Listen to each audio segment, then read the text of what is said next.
7장, 8장 이어지는 말씀은 지금이 아니라 앞으로 되어질 일들에 대한 이야기가 기록이 되어져 있습니다. 역사 속에서 실제로 보면 바벨론, 바사제국, 헬라제국, 로마제국까지의 이야기가 다니엘의 입을 통해서 예언이 되어지고 있습니다. 그래서 이렇게 좀 여러분들이 알아듣기 쉽게 설명을 좀 해보도록 할 텐데요. 벨사살 왕, 이 바벨론 벨사살 왕 원년에 정확하게 주전 556년에 다니엘이 하나님께 받은 꿈, 환상에 대한 이야기인데 꿈을 꾸었다는 거예요. 환상을 보았다는 거예요. 내용은 뭐냐면 2절 말씀 보면 하늘에 내 바람이 큰 바다로 몰려 불더니, 하늘에 바람이 바다, 이 바다는 지중해를 이야기해요. 이스라엘부터 시작해서 로마 주변에 이렇게 있는 지중해 주변에 지중해를 이야기하는데 그 바다에서 짐승 넷이 나왔다는 거예요. 짐승 4마리가 나왔는데 이 짐승이 뭐냐? 17절 말씀 보면 그 네 큰 짐승은 세상에 일어날 네 왕이라. 네 짐승은 앞으로 등장할 네 나라의 왕들에 대한 이야기인데 4절, 첫째는 사자와 같은데 독수리에 날개가 있다. 이 사자가 등에 날개가 있다는 이야기예요. 이건 뭘 이야기하냐면 빨리 간다는 이야기예요. 사자가 원래 빠른데 용맹한데 거기 날개가 달렸으니까 얼마나 용맹하겠습니까? 이 사자는 누구를 의미하냐 하면 이 바벨론 제국을 무너뜨렸던 이 고레스를 이야기를 합니다. 그래서 지금 이제 벨사살 왕은 바벨론의 마지막 왕이란 말이에요. 마지막 왕. 벨사살 왕을 끝으로 바벨론은 없어져 버려요. 그래서 이 독수리의 날개가 있다 그랬는데 그 고레스를 가리켜서 이사야 46장 11절은 고레스를 동방의 독수리라 이렇게 표현을 하고 있습니다. 그러나 실제로 이 바벨론 제국은 느부갓네살 왕 이후에는 거의 전쟁을 하지 않아요. 바벨론을 세웠던 느부갓네살 왕 때에 주변에 많은 나라들을 정복했고 그 후에는 거의 전쟁을 하지 않습니다. 바벨론이라고 하는 나라는 채 100년을 못 버텼어요. 96년 정도 나라가 있었고 그 다음에 어디에 메대와 바사 연합군에 의해서 바벨론이 멸망을 당했습니다. 그래서 5절 말씀 보면 또 둘째 짐승이 나타나는데 곰과 같다. 이 곰이 바사, 메대 연합군입니다. 바벨론을 멸망시킨. 그런데 이 곰이 몸 한쪽을 들었다는 말은 다리를 하나 들었다는 거예요. 곰이 다리를 하나 들으니까 몸이 찌우뚱해졌고, 그리고 이에는 뭘 물었냐 하면 새 갈빗대를 물고 있다는 거예요. 새 갈빗대라고 하는 것은 메대와 바사, 즉 바사 제국이 점령했던 주변의 여러 나라들을 이야기합니다. 그리고 6절 말씀 보면 세 번째 짐승이 등장을 하는데 이 표범과 같고 날개가 넷이 달렸고 머리가 넷이 있다. 이 나라는 헬라 제국을 이야기합니다. 알렉산더 대왕의 나라 바사 제국을 무너뜨리고 인도까지 전쟁에 나갔었던 이 헬라 제국을 이야기하는데 이 왜 날개가 넷, 머리가 넷 이 표현을 쓰냐면 알렉산더 대왕이 33살에 죽습니다. 인도까지 전쟁에 갔다가 인도에서 말라리아 열병에 걸려서 33살에 죽어버려요. 그러니 33살 젊은 왕이 갑자기 죽어버리니까 왕이 되고 3년 동안 어마어마한 땅덩어리를 정복해 놓고 그냥 죽어버렸어요. 그러니까 어떤 일이 벌어졌냐 하면 헬라 제국이 넷수로 갈라져 버리는 거예요. 넷수로 갈라졌기 때문에 날개가 4개가 있고 머리가 4개가 있다. 이렇게 표현을 해 놓았습니다. 7절에 보면 넷째 짐승은 이게 사자도 아니고 곰도 아니고 표범도 아니고 어떤 하나의 특정한 짐승의 모습으로 표현되지 않는데 엄청 무서운 짐승이 하나 나타난 거예요. 어느 정도 무섭냐 하면 매우 강하고 이가 있는데 쇠로 되어 있고 그리고 발은 노수로 되어 있고 그래서 주변에 있는 그 모든 나라들을 다 짓밟아 버리는 거죠. 그런데 이 넷째 짐승 머리에 뿔이 10개가 있다는 거예요. 뿔이 10개가 있는데 8절 말씀 보면 이 10개의 뿔 사이에서 작은 뿔이 하나 삐쭉 나왔다는 거죠. 삐쭉 나온 11번째 뿔이 나와 있던 10개의 뿔 중에 3개의 뿔을 부러뜨렸고 그리고 나머지 7뿔도 그 작은 뿔의 통치와 지배를 받게 되었다는 거예요. 이제 9절부터 12절까지 말씀 속에는 하나님의 심판의 보좌가 표현되어지고 있는데 9절 말씀 보면 내가 보니 왕좌가 놓이고 옛적부터 항상 계시니 하나님의 보좌가 있고 그 보좌에 하나님이 앉으셨고 그 발을 쭉 뻗었는데 그 발판이 어디라고요? 예루살렘 성전 지성소에 있는 언약궤 뚜껑, 그것이 하나님의 발판입니다.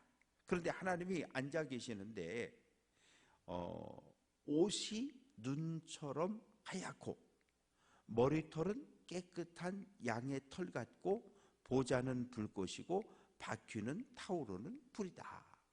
그런데 옛날 이 고대 왕들이 탔던 마차, 의자, 앉았던 의자를 보게 되면 의자 밑에 바퀴가 달려 있었다 그래요.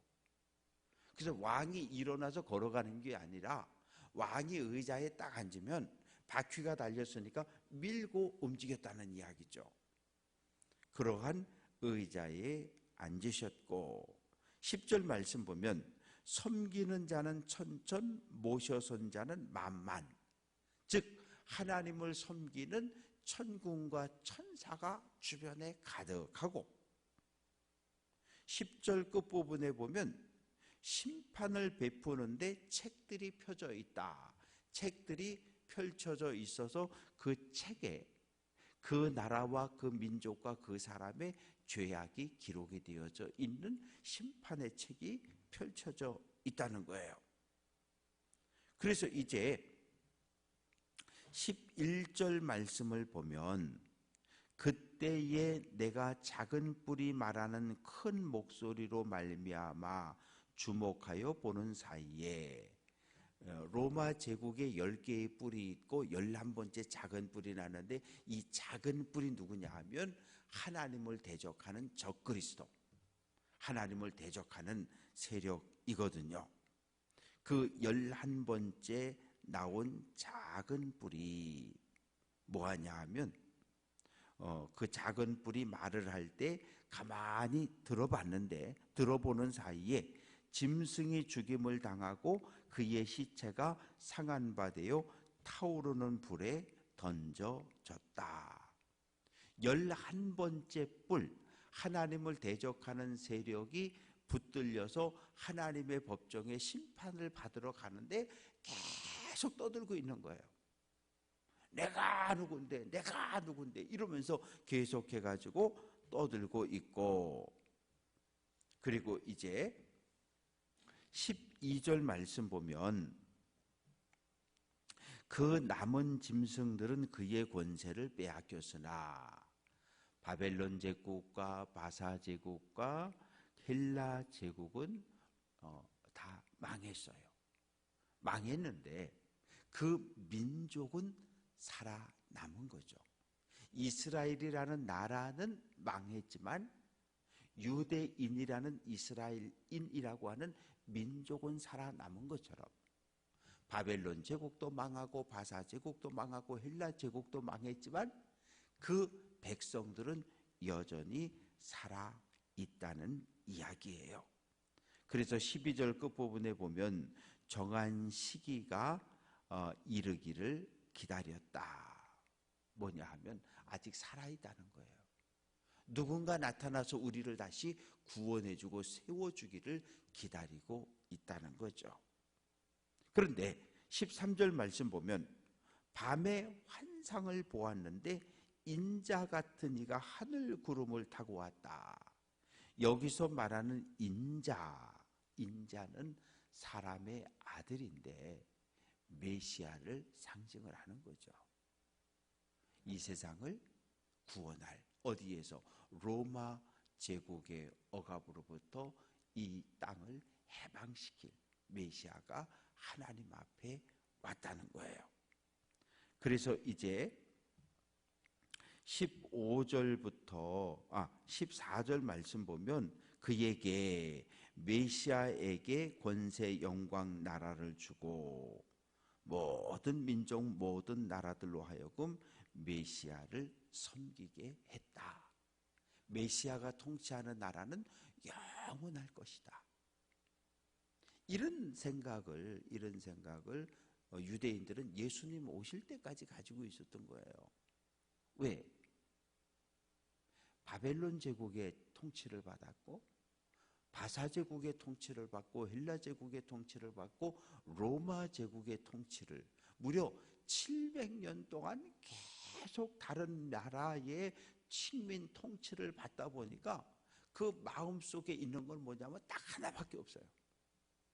성경에 예언되어진 메시아가 와서 우리를 로마 제국의 압제로부터 해방시켜 줄 것을 기다렸어요.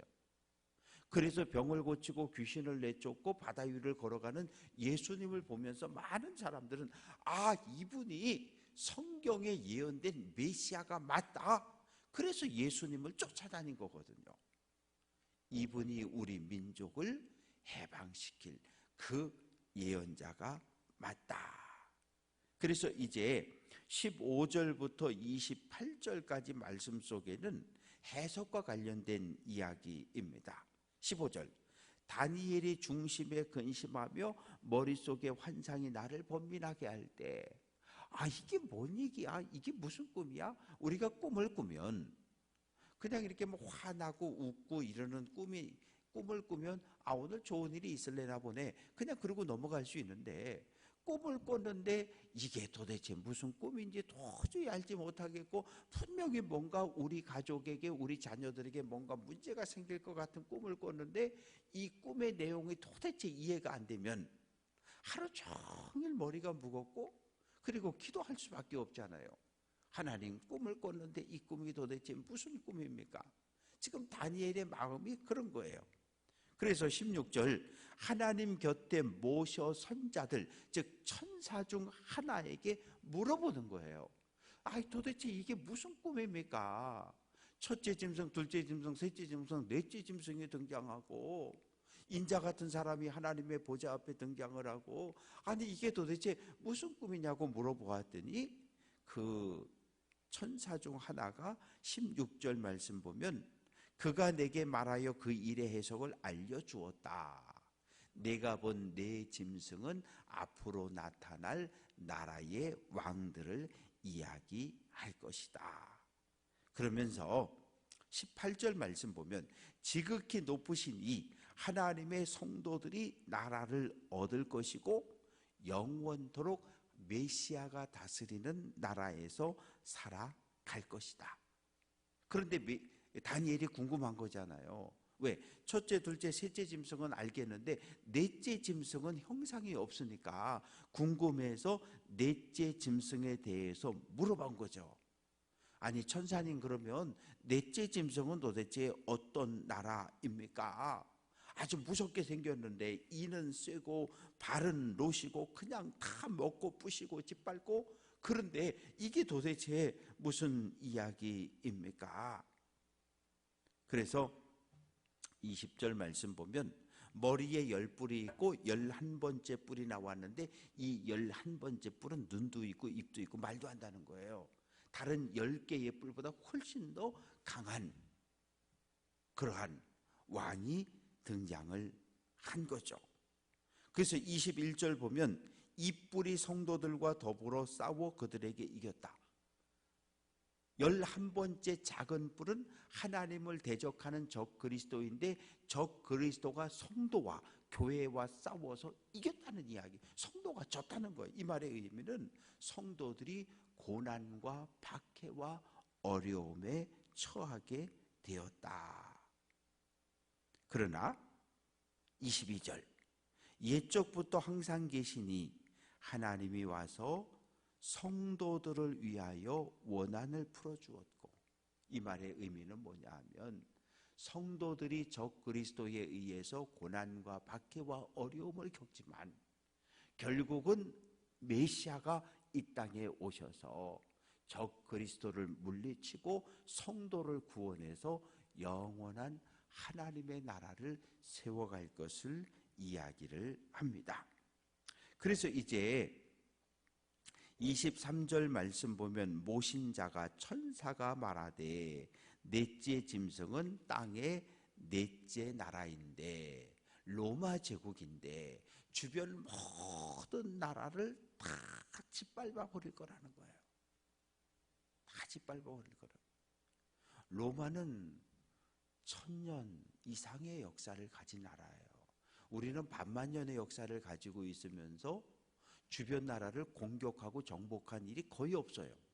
그런데 로마는 1000년의 역사를 가지고 있는 동안에 주변 모든 나라를 다 짓밟고 정복했던 나라가 로마 제국입니다. 그래서 이제 24절 말씀을 보면 11번째 작은 뿔이 일어나는데, 이 앞에 있던 왕들하고는 다르다는 거예요.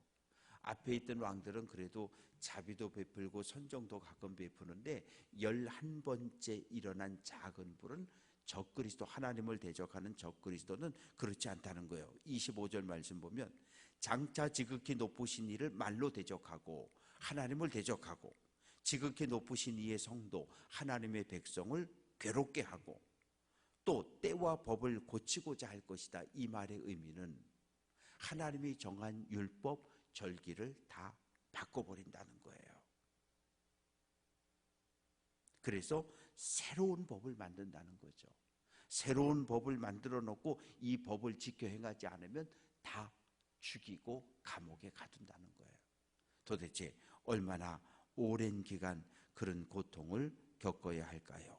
25절 끝부분에 보면 한때, 두때, 반때, 때라고 하는 것은 연을 이야기하고 한때는 1년, 두때는 2년, 그러니까 3년, 반때는 반, 3년 6개월 동안 하나님의 백성들을 아주 심하게 괴롭히게 될 거라는 거예요. 그러나 26절, 하나님의 심판이 시작되면 적 그리스도는 멸망을 당할 것이고 하나님의 백성들이 다스리는 나라가 세워질 것을 알려줍니다. 그 말의 의미는 하나님의 나라가 이 땅에 세워지기 전에, 우리가 하나님 나라에 들어가기 전에 고난당하는 때가 있음을 알려주는 거예요. 이 예언을 우리에게 미리 알려주는 이유는 믿음의 길을 걸어가다가 때로 고난과 어려움을 만나도 좌절하거나 절망하지 말라는 거예요. 하나님의 약속을 붙잡고 믿음을 지켜가라고 이야기를 합니다.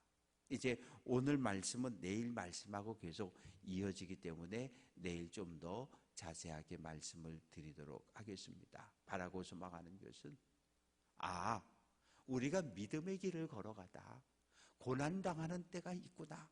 이것을 분명히 기억하고, 고난당하는 때는 하나님이 나를 사랑하지 않는 것 같다는 생각이 들어요. 하나님이 안 계신 것 같다는 느낌이 들어요. 그럴지라도 구름이 껴서 태양이 보이지 않아도 오늘도 구름 위에 태양이 떠 있지 라고 우리가 생각하는 것처럼 고난의 때에도 하나님 나와 함께 하심을 확신하고 믿음의 길을 잘 달려갈 수 있는 귀한 성도들 될 수 있기를 주님의 이름으로 축원합니다.